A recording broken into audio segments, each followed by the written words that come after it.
एक ऐसा टैरिफ जिसने दुनिया की दो सबसे बड़ी डेमोक्रेसीज को आमने सामने ला खड़ा कर दिया। आज हम अमेरिका भारत के उस ट्रेड क्राइसिस की गहराई में जाएंगे जिसने एक मजबूत होती पार्टनरशिप को लगभग टूटने की कगार पर पहुंचा दिया था। Hello and welcome to global X podcast में। ये वो जगह है जहां दुनिया की खबरें मिलती हैं सच्ची बातचीत से। हम बात करते हैं उन घटनाओं की जो पूरी दुनिया में हो रही हैं और ये भी बताते हैं कि उनका आपकी जिंदगी पर क्या असर पड़ता है। तो अपने हेडफोन लगाइए और हमारे साथ बने रहिए। आप देख रहे हैं ग्लोबल एक्स पॉडकास्ट। कहानी शुरू होती है सिर्फ एक नंबर से, 50%। यही वो टैरिफ था जिसने एक जियोपॉलिटिकल तूफान को जन्म दे दिया। और हाँ, यही वो टैरिफ था जिसने दुनिया की सबसे जरूरी स्ट्रेटेजिक पार्टनरशिप्स में से एक पर समझिए ब्रेक ही लगा दिया। तो चलिए थोड़ा पीछे चलते हैं, ये समझने के लिए कि इस संकट के भड़कने से पहले आखिर ये रिश्ता था कैसा। संकट से पहले की बात करें तो अमेरिका और भारत अपनी स्ट्रेटेजिक पार्टनरशिप को और मजबूत करने में लगे थे। खास तौर पर चीन को काउंटर करने के लिए क्वाड जैसे ग्रुप्स में साथ काम कर रही थी, जिसमें अमेरिका, भारत, जापान और ऑस्ट्रेलिया शामिल हैं। और बात सिर्फ डिफेंस की नहीं थी, इकोनॉमी को लेकर भी बड़े बड़े प्लान थे। फरवरी 2025 में मिशन 500 पर सहमति बनी थी, जिसका टारगेट था 2030 तक आपसी व्यापार को $500 अरब तक ले जाना। ये नंबर उस वक्त के भरोसे को दिखाता है। अच्छा, यहाँ पर एक बहुत ही दिलचस्प बात आती है, स्ट्रेटेजिक ऑटोनॉमी का कॉन्सेप्ट। ये भारत की पुरानी फॉरेन पॉलिसी है, मतलब भारत अपने फैसले आज़ादी से लेता है। इसी वजह से वेस्टर्न प्रेशर के बावजूद भारत ब्रिक्स जैसे ग्रुप्स के साथ अपने रिश्ते गहरे कर रहा था, जो बाद में टेंशन की एक वजह भी बनी। तो सवाल ये उठता है कि इतनी मजबूत दोस्ती में इतनी जल्दी दरार कैसे पड़ गई। चलिए देखते हैं कि कैसे ये रिश्ता टूटने की कगार पर आ गया। और ये स्लाइड हमें दिखाती है कि सब कुछ कितनी तेजी से हुआ। देखिए, जून में पीएम मोदी ने प्रेसिडेंट ट्रंप का डिनर इनविटेशन ठुकरा दिया। फिर जुलाई में ट्रंप ने दावा किया कि उन्होंने इंडिया पाकिस्तान के बीच सीज फायर कराया, जिसे भारत ने फौरन खारिज कर दिया। और फिर आया अगस्त, पहले 25% और फिर महीने के आखिर तक सीधा 50% का टैरिफ लगा दिया गया। मामले की जानकारी रखने वालों ने तो पर्सनल वजहों की तरफ इशारा किया। अमेरिका के former national security adviser John Bolton ने इन टैरिफ्स और ट्रंप के दावों को अनुचित और अस्थिर व्यवहार का संकेत बताया। मतलब ऐसा लगता है कि ये पॉलिसी इकोनॉमिक से ज्यादा पर्सनल ईगो के बारे में थी।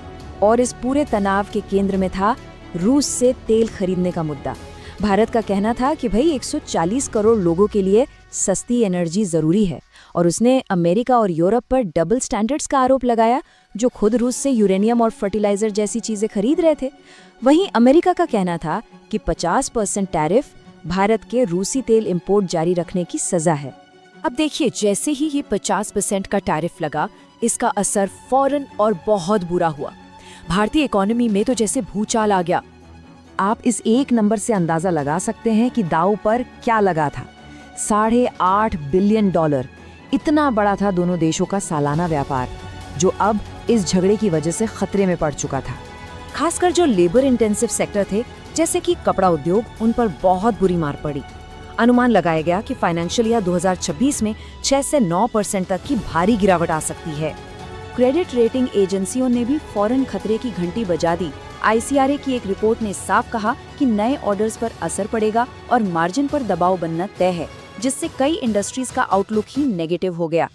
और देखिए, ये प्रेशर सिर्फ सामानों के एक्सपोर्ट पर नहीं था, इसका असर सीधा करेंसी मार्केट पर भी दिखा।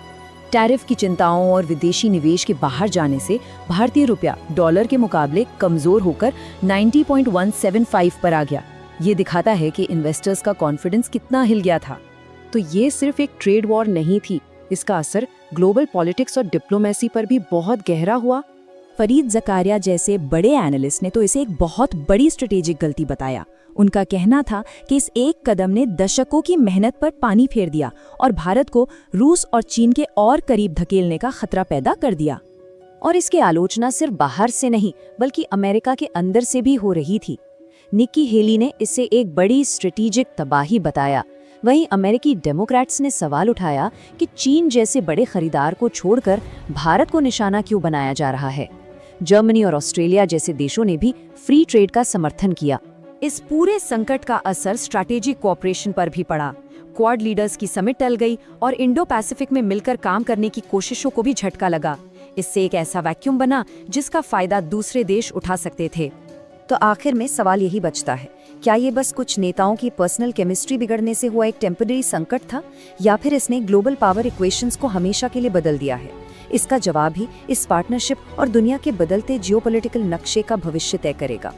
तो दोस्तों, आज के एपिसोड में बस इतना ही। अगर वीडियो अच्छा लगा हो तो लाइक करें और कमेंट में अपनी राय बताइए। हमें हर जगह फॉलो करना मत भूलिए, यूट्यूब और इंस्टाग्राम, हर जगह मिलेंगे आपको हम ग्लोबल एक्स पॉडकास्ट के नाम से। मिलते हैं अगली बड़ी खबर के साथ।